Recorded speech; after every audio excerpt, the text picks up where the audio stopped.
Very good afternoon to all of you students. कैसे हैं आप सभी लोग? मैं उम्मीद करता हूँ आप सभी लोग अच्छे होंगे। टॉपिक हमारा प्रॉपर रन हो रहा है। लास्ट क्लास में आप लोगों ने एक्सरसाइज 9.2 के क्वेश्चन अटैम्प्ट ले लिए होंगे। अभी क्या है कि हम लोग वॉल्यूम 2 में इंटीग्रेशन स्टार्ट कर रहे हैं। तो फिर इंटीग्रेशन जो अडॉप्ट करेंगे यहाँ से वो एंटी डेरिवेटिव थ्योरी से स्टार्ट करेंगे, which is also known as the inspection method. Inspection method से इसे पिक करके और फिर प्योर इंटीग्रेशन पर आएंगे। तो चलिए ज़रा जानने की कोशिश करते हैं कि इंटीग्रेशन क्या है। तो सबसे पहला तो क्वेश्चन रेज होता है,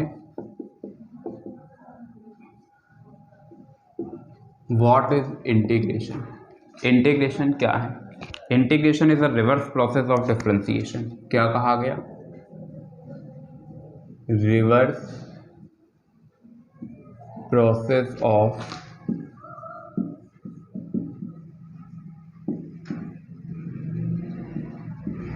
डिफरेंशिएशन। क्या कहा गया? Reverse process of differentiation. चलो भाई देखते हैं रिवर्स प्रोसेस किस तरीके से है।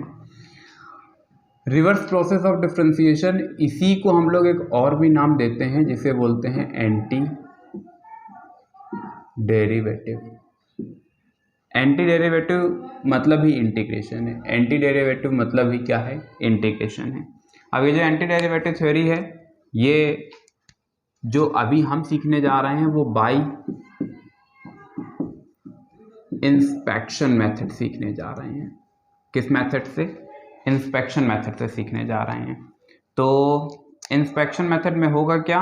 एक फंक्शन होगा जिसका एंटी डेरिवेटिव जनरेट करना होगा। हमें क्या करना होगा? हमें इंस्पेक्शन मतलब निरीक्षण, कुछ थोड़ा सा कॉमन सेंस का इस्तेमाल करेंगे और हम उसका एक प्रीवियस फंक्शन जनरेट करेंगे जिसको डिफरेंशिएट करने पर हमें एग्जैक्टली वो फंक्शन मिल रहा होगा। जैसे एक्सरसाइज 7.1 NCERT टेक्स्ट बुक। क्या कहा? NCERT टेक्स्ट बुक वॉल्यूम 2 हमारा अडॉप्ट किया गया है और वॉल्यूम 2 में एक्सरसाइज 7.1 को अडॉप्ट कर रहे हैं। मेरी बुक से पेज नंबर 315, जो बुक मेरे पास है उस बुक से पेज नंबर 315। ठीक है। क्वेश्चन में कहा गया है यूजिंग इंस्पेक्शन मेथड। ठीक है, using inspection method find the anti derivative. Question number 1 ही पे करते हैं। क्वेश्चन नंबर 1 में कहा गया है एंटी डेरिवेटिव जनरेट करना है sin 2x का। किसका? sin 2x का एंटी डेरिवेटिव सिस्टम हमें जनरेट करना है। अब हम जानते हैं कि cos x का डिफरेंशिएशन होता है sin x। तो यहाँ से लिखते हैं लेट अस स्टार्ट। ठीक है, अब हमने क्या किया? d/dx cos 2x। जब हमने cos 2x को डिफरेंशिएट किया तो cos x से हमको देखने को मिलता है माइनस sin 2x, फिर 2x को हमने फिर डिफरेंशिएट किया तो मिल जाता है 2। तो ओवरऑल यहाँ से हमने देखा cos 2x से मिल जाता है माइनस का 2 sin 2x। अब हमें एंटी डेरिवेटिव किसका जनरेट करना है? sin 2x का जनरेट करना है। तो भैया कि जो आपको देखने को मिल रहा है माइनस का 2, इसको क्या हम यहाँ पर इस तरीके से नहीं रिप्रेजेंट कर सकते हैं? cos 2x sin 2x, इसको भी अंदर लेकर के चले जाओ तो ये हमको देखने को मिलता है 1/2 cos 2x और यहाँ से जो बच रहा है ये आया। तो बच्चा इसी को sin 2x को हमने LHS में लिख दिया और ये हमारे पास ओवरऑल फाइनल आंसर आ चुका है। हरिओम। क्या इतनी बात समझ पाए? क्या इतनी बात बेहतर तरह से समझ पाए? ये जो रिजल्ट अभी आपको देखने को मिल रहा है इसी को बोलते हैं anti derivative of sin 2x is -1/2 cos 2x। ठीक है।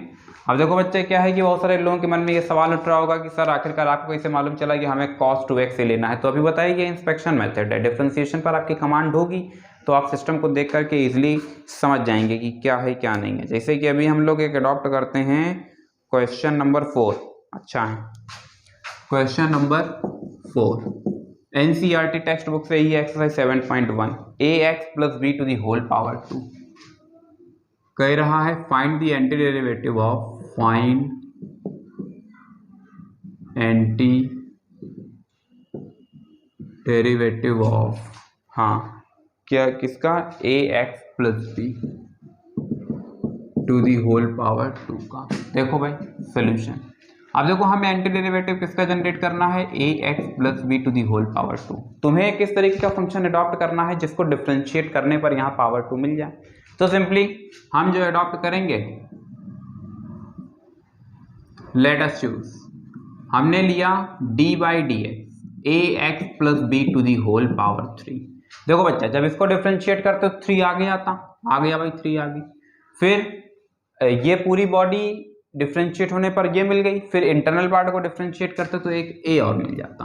अब देखो हमें एंटी डेरिवेटिव किसका जनरेट करना है, जो ब्लैक कलर से लिखा गया है ax plus b to the whole power 2 का। तो फिर ये अननेसेसरी हमारे पास है, हम क्या करेंगे, इसे रीराइट करेंगे 1/3a d by d x ax plus b to the whole power 3 इक्वल्स टू ax plus b to the whole power 2।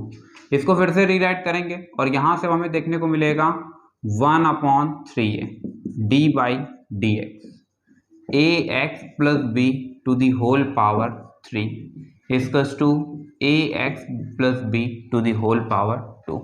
बच्चा एंटी डेरिवेटिव किसका जनरेट करना था, इसका जनरेट करना है, जिसकी वैल्यू जनरेट करनी है वो LHS में और बाकी सब कुछ कहाँ पर, RHS में। D by d x 1/3a ax plus b to the whole power 3।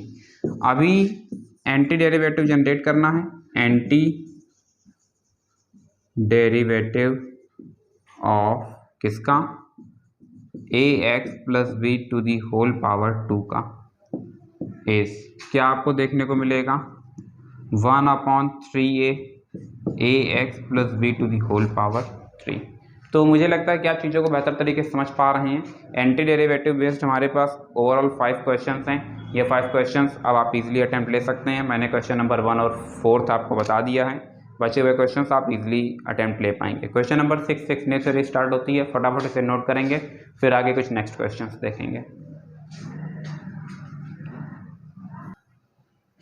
ठीक है, तो नोट कर लिया होगा, आगे देखते हैं, इसी सीरीज में आगे बढ़ते हैं।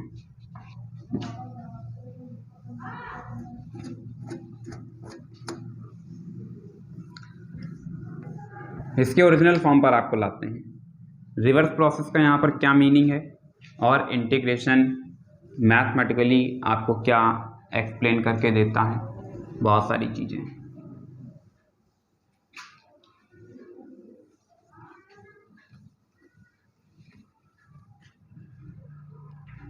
देखो इंस्पेक्शन मेथड आपको पढ़ा दिया है, ठीक है। यहाँ पर एक बात लिखी गई है, रिवर्स प्रोसेस ऑफ डिफरेंशिएशन। अब रिवर्स प्रोसेस ऑफ डिफरेंशिएशन का क्या सेंस है, इसको जरा समझना होगा।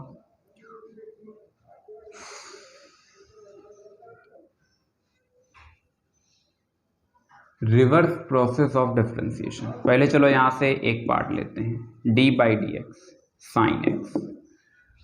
इसका डिफरेंशिएशन हम जानते हैं cos x होता है। हमने क्या किया, इस dx को यहाँ से हटा दिया तो ये आ गया, इस d को हमने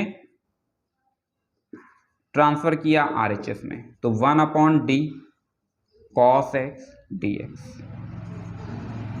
sin x। ये देखो रिवर्स प्रोसेस ऑफ डिफरेंशिएशन। बच्चा d stand for differentiation, d by d x stand for differentiation with respect to x, और जबकि यहाँ पर केवल d है तो मतलब डिफरेंशिएट किया जा रहा है, किसी के रिस्पेक्ट में नहीं किया जा रहा है। 1/d मतलब ये रिवर्स प्रोसेस हो गया। तो ये जो 1/d है इसी को हम लोग इंटीग्रेशन साइन से रिप्रेजेंट करते हैं। यहाँ पर आता है cos x, ये आता है dx। क्या इतनी बात समझ पाए? तो ओवरऑल अगर हम पूछते हैं cos x का इंटीग्रेशन क्या होगा, तो आप सिंपली रिप्लाई करते हैं sin x होगा। बात समझे या नहीं समझे? क्या इतनी बात समझ पाए? क्या इतनी बात बेहतर तरह से समझ पाए? ठीक है, एक दो चीज़ें यहाँ से और भी क्लियर करते हैं, फिर उसके बाद आते हैं मेन टॉपिक पर। जैसे हमने कहा D by d x x square, तो आपने कहा सर 2x। हमने कहा ठीक है, इसको रीराइट कर दिया जाए, तो आपने कहा यह भी बात सही है, लिखा जा सकता है। इसको इसी पैटर्न पर रिप्रेजेंट किया, d को ट्रांसफर किया, then 1/d 2x dx। 1/d overall वापस से कन्वर्ट हो गया किसमें? ये कन्वर्ट हुआ किसमें? ये कन्वर्ट हो गया इंटीग्रेशन में, तो 2x dx। अब अगर इसको हम ध्यान से देखें तो हमें पता चलता है कि integration of 2x dx is known as x square. ठीक है, ड्रॉप कर देते हैं, एक इसी का थर्ड पार्ट अडॉप्ट करते हैं। हमने इसी जगह से फिर पिक किया d by d x x square plus 5, इसे करो डिफ्रेंशिएट। तो एक्स स्क्वायर प्लस 5 को जब डिफ्रेंशिएट किया तो एक्स स्क्वायर को डिफ्रेंशिएट करने पर 2x और 5 का डिफ्रेंशिएशन क्या हो गया, 0। इसको लिखने की कोई जरूरत नहीं है, आप तो समझदार हैं। जो वहां पर प्रक्रिया दोहराई है उसी प्रक्रिया को यहां पर भी दोहराया जाएगा। यहां से 2x dx हमें देखने को मिल जाता है। इसको सिंप्लीफाई करते हैं तो यहां से मिलता है 2 ना यहां से देखने को मिलता है x square plus 5 1 upon D 2x dx। 1 upon D stand for integration 2x dx। यहां से अगर हम इसको ध्यान से देखते हैं तो पता चलता है कि 2x dx को इंटीग्रेट करने पर क्या मिल रहा है, एक्स स्क्वायर प्लस 5।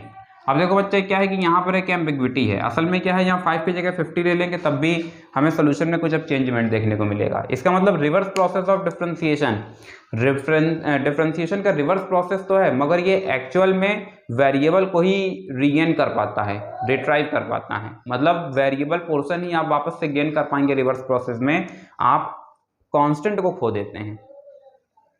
ये फंक्शन कुछ और है, ये फंक्शन कुछ और है।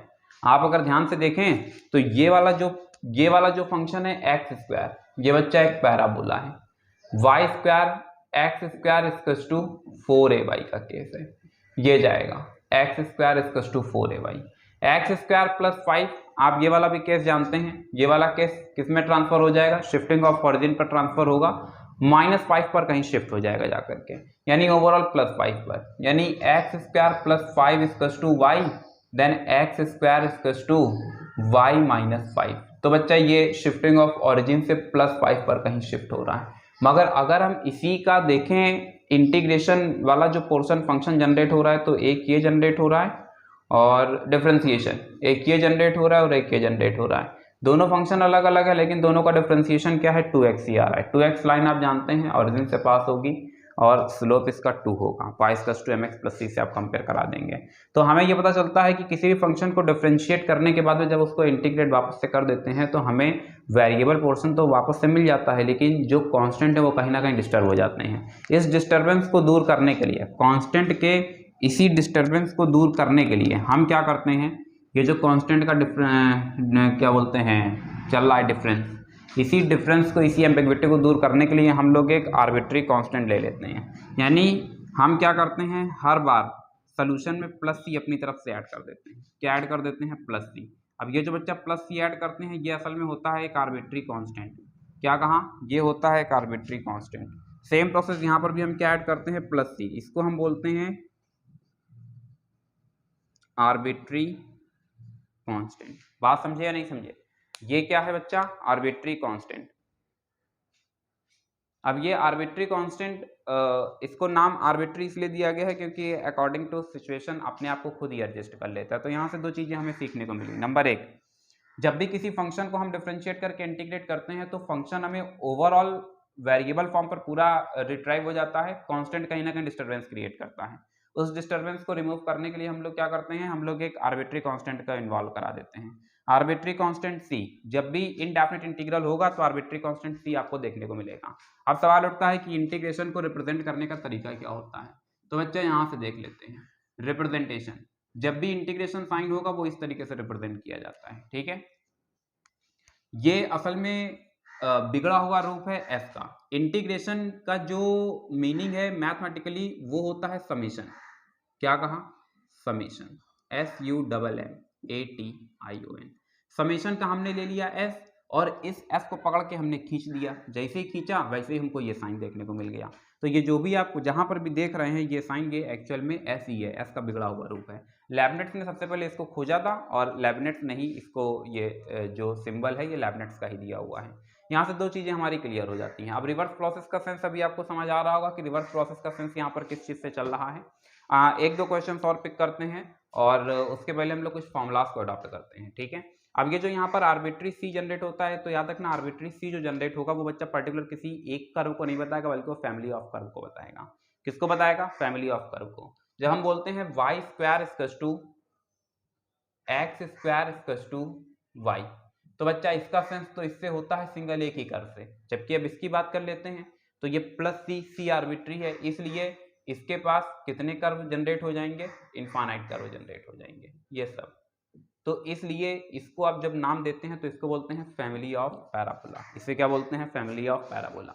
जिन भी लोगों ने क्लास 11th में बहुत ध्यान से पढ़ा होगा मुझसे, उनको ये सब चीज़ें बताएंगे कि फैमिली का सेंस क्या होता है, फैमिली किस तरीके से बनती है। ठीक है, आगे बढ़ते हैं, कुछ और भी डिफरेंट टाइप ऑफ फॉर्मूलाज को देखते हैं। तो अभी क्या है कि आज की क्लास में जो पिछला सीख करके आए हैं पहले वहीं से हम लोग अडॉप्ट करेंगे और फिर उसके बाद आगे बढ़ेंगे। जैसे साइन एक्स, जैसे हमने ले लिया d by d x e to the power x, तो e to the power x ही होता है, सेम वर्किंग होगी, सेम प्रोसेसिंग होगी। यहां से e to the power x तो 1 upon d e to the power x d x. अब देखो ये जो e to the power x है ये 1 अपॉन डी इंटीग्रेशन में कन्वर्ट हो जाएगा, e to the power x dx आ जाएगा। तो overall e to the power x dx, और अभी हमने आपको बता रखा है कि हर बार इनडेफिनेट इंटीग्रल में हमें क्या ऐड करना होता है, प्लस सी ऐड करना होता है, प्लस सी हमने ऐड कर दिया है। तो अब बारी है जरा कुछ क्वेश्चंस को पिक कर लेने की। क्वेश्चंस को पिक करने से पहले क्या करते हैं, कुछ जरा फॉर्मूलाज लिख देते हैं एक साथ सारे, ताकि आप चीजों में अंतर समझ पाएं। याद रखना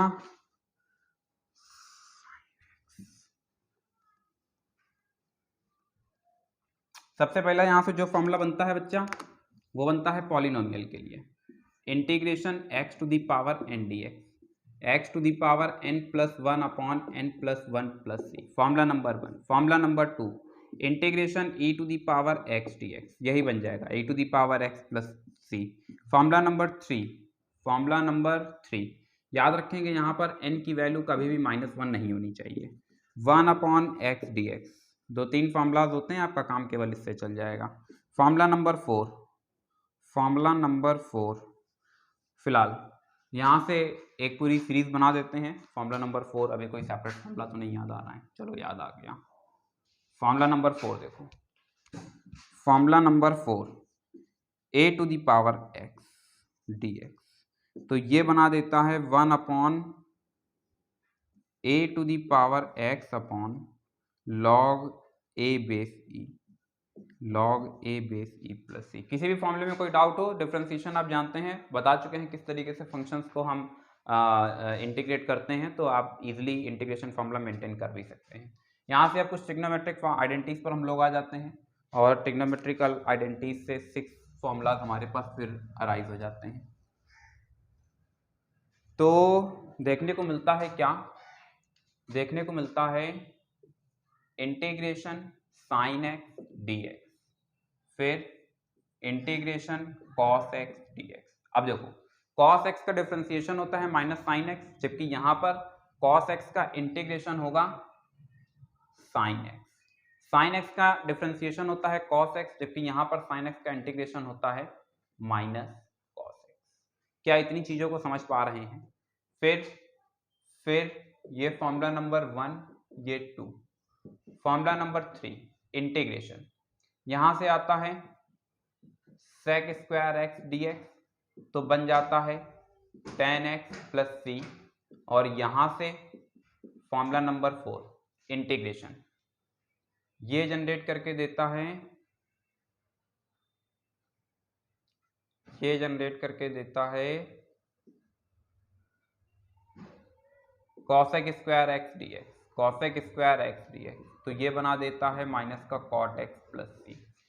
formula number 5 integration sec x into tan x dx, तो ये बना देता है sec x प्लस सी।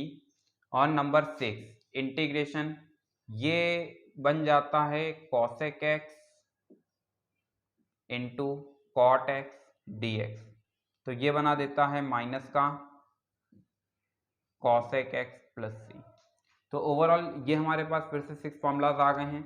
वहां पर मैंने आपको सिखाया था डिफरेंशिएशन में, डिफरेंशिएशन में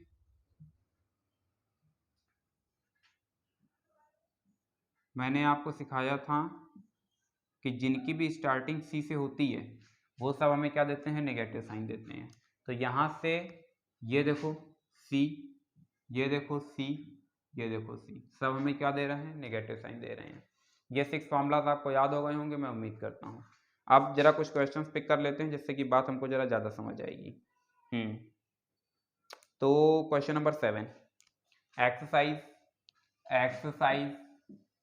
7.1, क्वेश्चन नंबर 7, क्या बात कह दी गई, क्या बात कह दी गई, integration x square 1 minus 1 upon x square D x, इसको इंटीग्रेट करना है, x square minus x square upon x square D x, x square D x minus, बच्चे दोनों कैंसिल हो जाते हैं तो यहाँ से मिलता है डी एक्स। ये वाला देखो फॉर्मूला किससे टैली हो रहा है, इससे टैली हो रहा है। अब इस फॉर्मूले में करते क्या है, जो भी नंबर ऊपर है पावर पे उसमें एक ऐड कर दिया जाएगा, तो जो भी नंबर पावर पर है उसमें क्या कर दिया जाएगा, एक ऐड कर दिया जाएगा, then 2 plus 1 upon 2 plus 1 minus यहाँ से 1 का इंटीग्रेशन x होगा प्लस सी, तो ओवरऑल यहाँ से हमें देखने को क्या मिलता है, x cube upon 3 minus x plus c. This is the final answer. अभी क्या करना है कि यहाँ से एक ये छोटा सा नोट पॉइंट बच्चा याद रखना, तो तुम्हें प्रॉपर स्पीड मिल जाएगी, 1 dx, तो यहाँ से मिलता है x प्लस सी। एकदम आसान है, n की वैल्यू को क्या कर दो, जीरो कर दो, इसमें n की वैल्यू को जीरो कर दोगे तो तुमको फॉर्मूला देखने को मिल जाएगा। तो मैं उम्मीद करता हूँ कि चीजें आपको समझ आ रही होंगी, ये सोल्यूशन आपको इजिली समझ आ गया होगा। क्वेश्चन नंबर 10 इसी से देख लेते हैं, अच्छा क्वेश्चन है, क्वेश्चन नंबर 10, क्वेश्चन नंबर 10 शायद आ नहीं पाएगा मगर तब भी प्रयास कर लेते हैं। Root x minus 1 upon root x to the whole power 2, ठीक है। अभी हमने क्या किया, सबसे पहले इसका होल स्क्वायर ओपन कर दिया, तो ये बना देता है a square minus 2 a b plus b square, ठीक। तो ये इतना आउटपुट हमारे पास आया। यहाँ से स्क्वायर रूट को कैंसिल करता है तो x, यहाँ से -2, यहाँ से 1 अपॉन एक्स, यहाँ से dx, इसको हमने फिर से इंटीग्रेट किया, पहले सेपरेट कर लिया, 2 प्लस 1 अपॉन एक्स dx, यहाँ से आपको देखने को मिलेगा x square by 2 minus 2x plus log x plus c. This is a final answer. अब एक काम करना, यहाँ से एक दूसरे रिजल्ट बता रहे हैं, इसको भी याद रखना। अगर कभी भी हमें देखने को मिलता है इसी जगह से x dx, तो ये बना देता है एक्स स्क्वायर बाई 2 प्लस सी, कोई दिक्कत। अगर n की वैल्यू -1 रख देंगे तो याद रखना n की वैल्यू -1 के केस में ये वाला फॉर्मूला इस्तेमाल होगा, क्योंकि यहाँ पर कभी भी n की वैल्यू -1 नहीं दी जा सकती है, इस बात को ध्यान में रखेंगे, ठीक है। तो इतनी चीज़ें आपको समझ आ रही होंगी, फटाफट नोट करेंगे ताकि फिर से कुछ नेक्स्ट प्रॉब्लम्स को टच किया जा सके।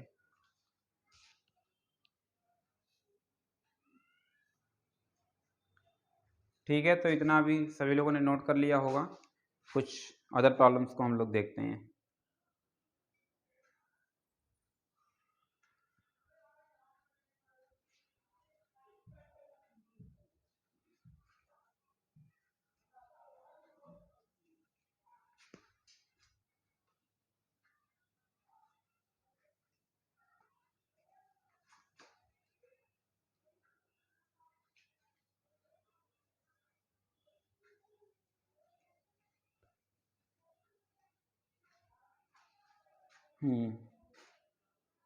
क्वेश्चन नंबर 13 देख लेते हैं, सारे क्वेश्चंस अच्छे हैं। क्वेश्चन नंबर 13 देखते हैं, एक ही कंसेप्ट है, फॉर्मूले के फॉर्म में लाओ, आंसर पाओ।